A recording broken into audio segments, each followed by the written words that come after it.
Hi guys, I'm Swapnanil, and today I'm going to talk about the Fourier transformation of the Coulomb potential.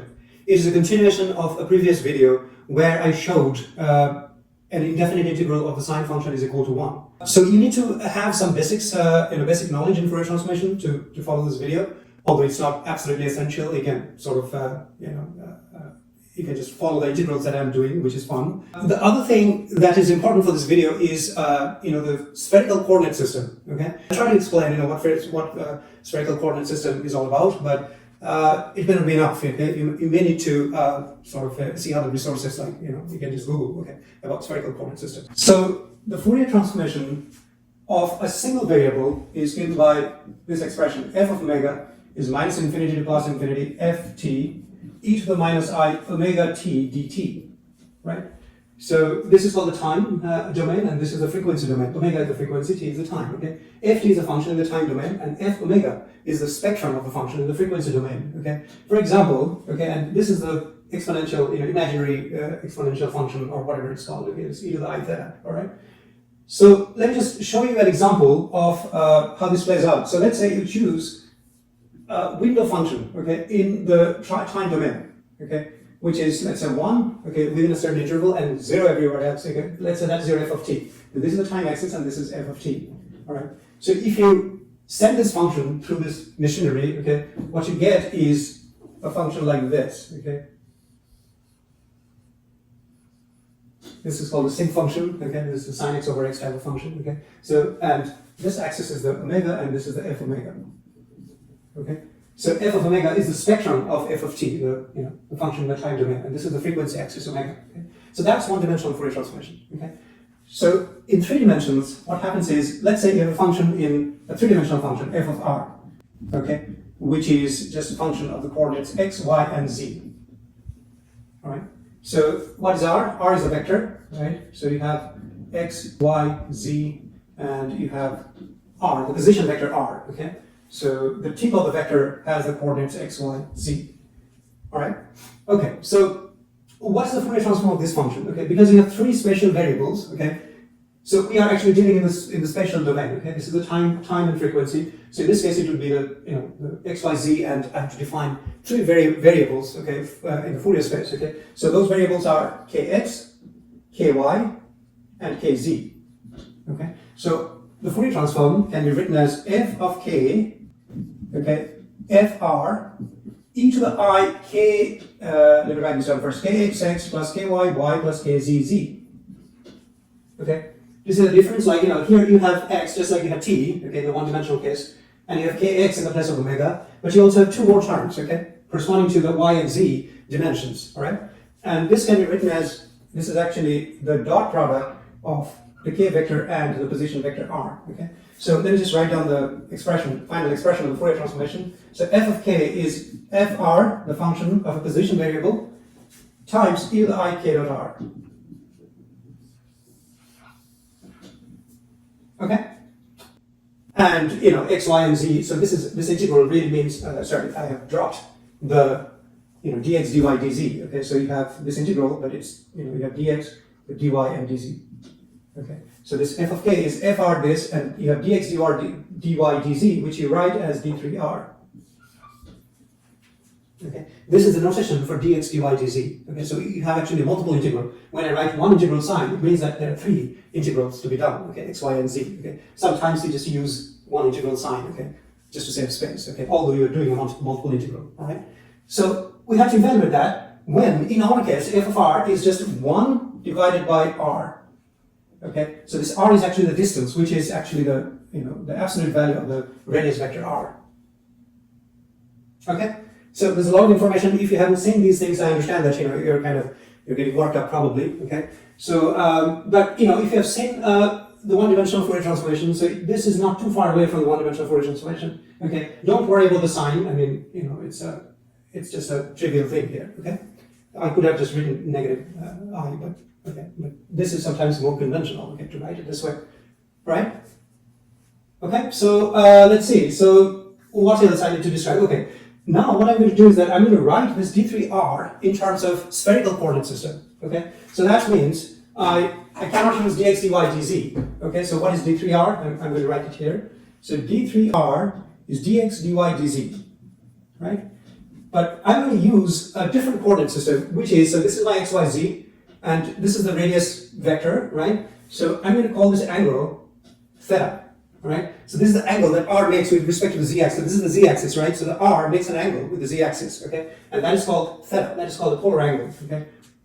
And you have another angle called the azimuthal angle, okay? Which is what? If you draw a perpendicular from the tip of the vector on the xy plane, then this is the x-axis, right? So you can imagine there's an angle this way. This is called the azimuthal angle. Okay, fine. So you have theta, you have phi, you have r, the radius vector, okay?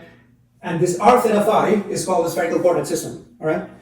So now what is dx, dy, dz in the spherical coordinate system? Well, that is you need a little more work. As you can see, we are kind of talking about a lot of new things here. So let's say, okay, I'll just draw that coordinate system here, okay? So this is my r, this is theta, okay? And what I'm going to do is that I'm going to just imagine a sort of an arc, okay? An arc length, all right? Where this angle is d theta. So this side should be r d theta. You see that if the radius vector is r, then this, if you just imagine a slight, sort of arc length, okay, which is like, which is like a straight line, almost a straight line, right? So this is r d theta, okay? And what is going to happen is you are going to have another circular arc like this, okay? It's kind of hard to imagine, so there are better pictures that you should see. So what I'm doing is you should check in the internet, okay? There are very good pictures for what I'm doing now. Really, it's pretty standard. There's it's d3r in spherical coordinates. Okay, I'm trying to kind of derive that expression, which is very standard. Okay, so just so that you don't get spooked by what I'm going to do next. All right. So if this is r, this is theta. This is actually r sine theta. You can convince yourself this is the right triangle. Okay. And if you move azimuthally, okay, this is happening in the horizontal direction, okay, although it doesn't quite look like. If this is d phi, then this small piece of the length is r sine theta d phi, okay. So you have a rectangle, okay. This is kind of a rectangle, although it's sort of curved, okay. But if things are too small, then these are straight lines almost, right? So this side, I'm talking about this patch, okay, on a spherical surface, let's say, okay, whose one side is r d theta, and whose other side is r sine theta d phi. So what is the area of this patch? It's the product of these two, right? Which is what? Which is r squared sine theta d phi. Okay? And you just have to multiply a depth, a dr, okay?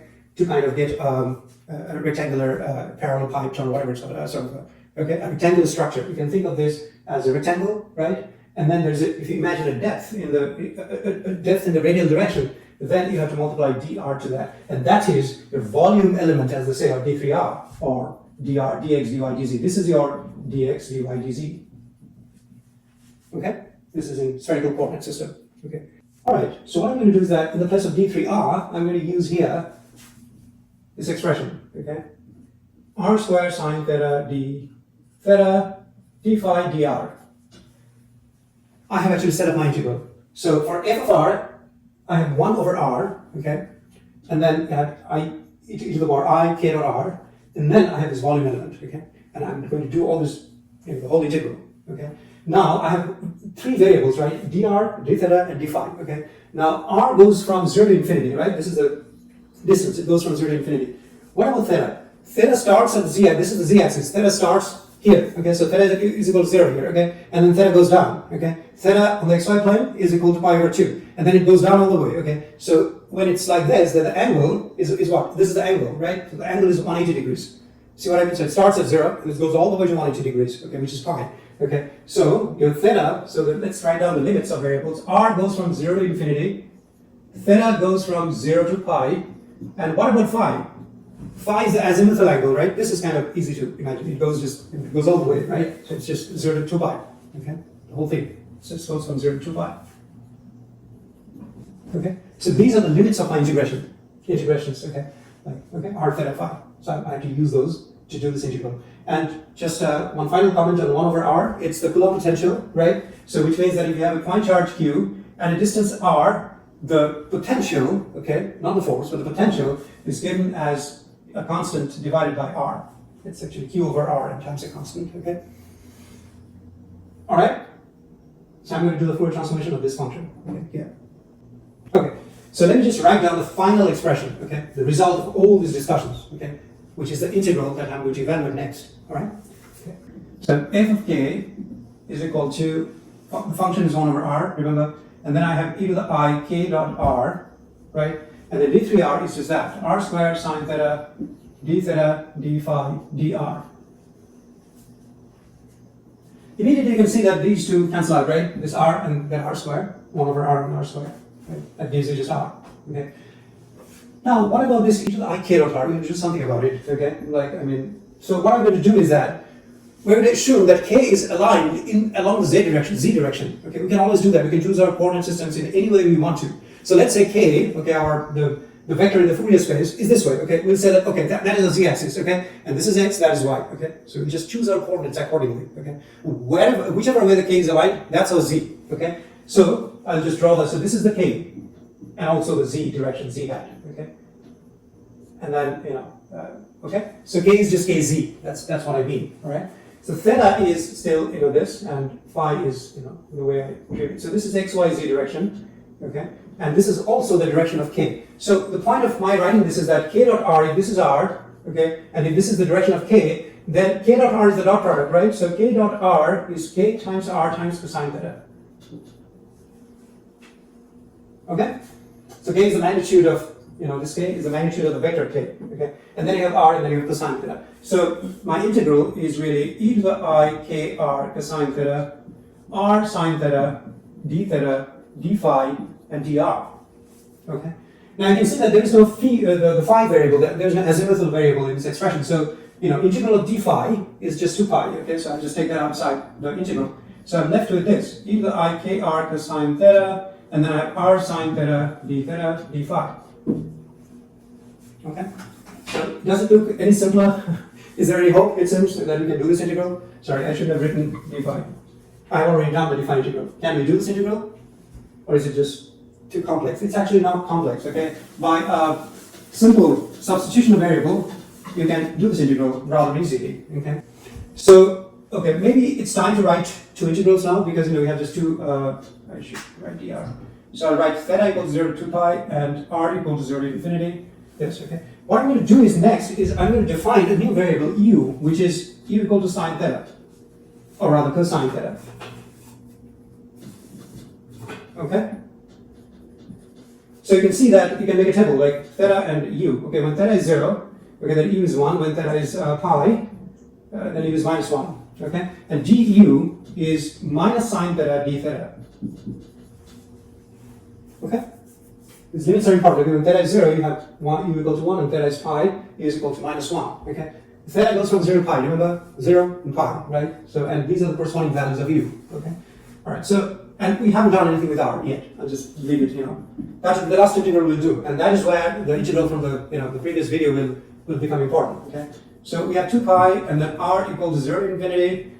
Let's see, this is, we can't write theta anymore because we have u, right? So we'll write, you can actually check, there's a negative sign, and you can check that what happens is you have du and minus 1 to plus 1, okay? And